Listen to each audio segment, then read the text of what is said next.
Bahan bakar 100% sawit telah berhasil diproduksi di kilang Dumai. Ditulis oleh Rudi SW, Siwet.com. Jokowi sekali lagi membuktikan bahwa beliau adalah presiden yang mempunyai visi jauh ke depan. Beliau juga adalah presiden yang percaya kemampuan anak bangsa dan terus mendorong masyarakat untuk melakukan inovasi yang berguna bagi negara. CPO yang sekian lama merupakan produk ekspor dan membuat minyak bunga matahari yang dihasilkan oleh negara-negara di Eropa kalah bersaing, kini telah dapat dimanfaatkan sendiri dan diubah menjadi bahan bakar kendaraan. Ketika negara-negara Eropa mencekal ekspor CPO dengan alasan yang mengada-ada, Indonesia membuktikan telah berhasil membuat terobosan yang membuat dunia takjub, yaitu menggunakan CPO sebagai substitusi bahan bakar diesel. Dimulai dari program B20, yaitu campuran biodiesel yang dihasilkan dari CPO sebanyak 20% untuk biosolar. Presiden Jokowi telah memberi arahannya untuk terus maju dengan B30 sampai B100, yang artinya 100% dari sawit tanpa campuran yang lain.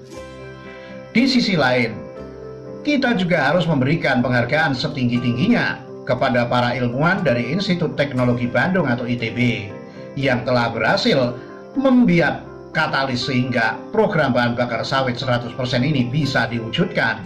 Dengan kolaborasi Pertamina Research and Technology Center atau RTC dan Institut Teknologi Bandung atau ITB mampu merealisasikan keinginan Presiden Joko Widodo dengan memproduksi D100 atau bahan bakar untuk diesel dengan memakai 100% sawit.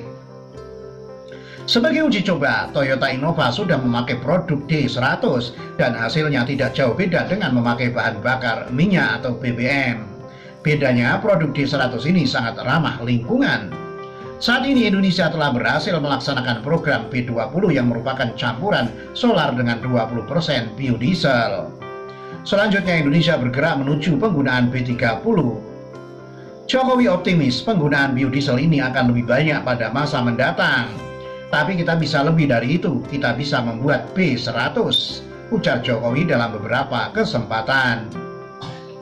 Ternyata, setelah juga berhasil dengan program B30, Indonesia tidak perlu melewati fase B50, tetapi langsung melompat ke 100% bahan bakar sawit. Program 100% memakai sumber daya nabati untuk bahan bakar tampaknya kini menjadi kenyataan. Pertamina hari ini meresmikan uji coba produk 100% memakai sawit atau dinamakan bahan bakar sawit BBS. Program dengan nama Bliss and Dodorized Palm Oil atau RBDPO 100% yang menghasilkan produk green diesel atau D100 kini sudah diproduksi sebanyak 1000 barel per hari di fasilitas existing kilang Dumai. RBDPO adalah minyak kelapa sawit atau CPO yang telah diproses lebih lanjut sehingga hilang getah, impurities dan baunya.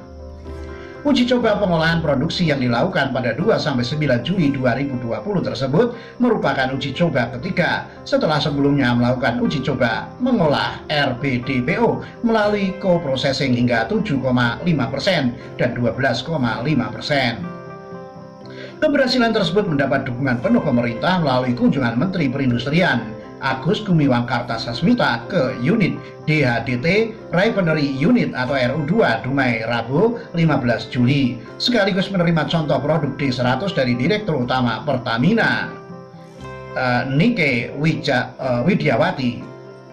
Seluruh jajaran Pertamina dari komisaris, direksi sampai kepada pekerja di level terbawah di kilang Dumai telah membuktikan bahwa dengan bekerja keras, penuh semangat dalam kebersamaan, mereka berhasil membuat Indonesia bangga.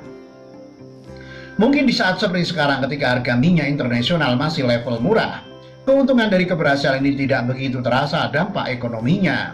Tapi nanti ketika roda ekonomi dunia berputar normal dan kebutuhan akan bahan bakar minyak meningkat drastis yang tentunya akan membuat harga minyak juga naik, keuntungan dari pencapaian D100 ini akan sangat terasa dampaknya. D100 atau bahan bakar sawit ini akan menekan impor minyak kita dan akan membantu mengatasi defisit transaksi berjalan yang disebabkan oleh impor minyak. Hari ini sejarah telah mencatat kelahiran D100 atau bahan bakar sawit di kilang Dumai. Kilang Pelaju pun telah dipersiapkan untuk membuat green diesel. Bersyukurnya kita mempunyai presiden yang punya visi ke depan dan selalu mengutamakan kepentingan bangsa di atas kepentingan yang lain. Adanya Pak Ahok sebagai komisaris utama juga membuat direksi Pertamina mempunyai arahan yang jelas untuk bekerja keras dan berkontribusi untuk kesejahteraan bangsa. Bravo Indonesia! Bagaimana menurut teman-teman? Salam Siwet, Rudi S. Widodo. Dilansir dari siwet.com, ditulis oleh Rudi SW. Demikian.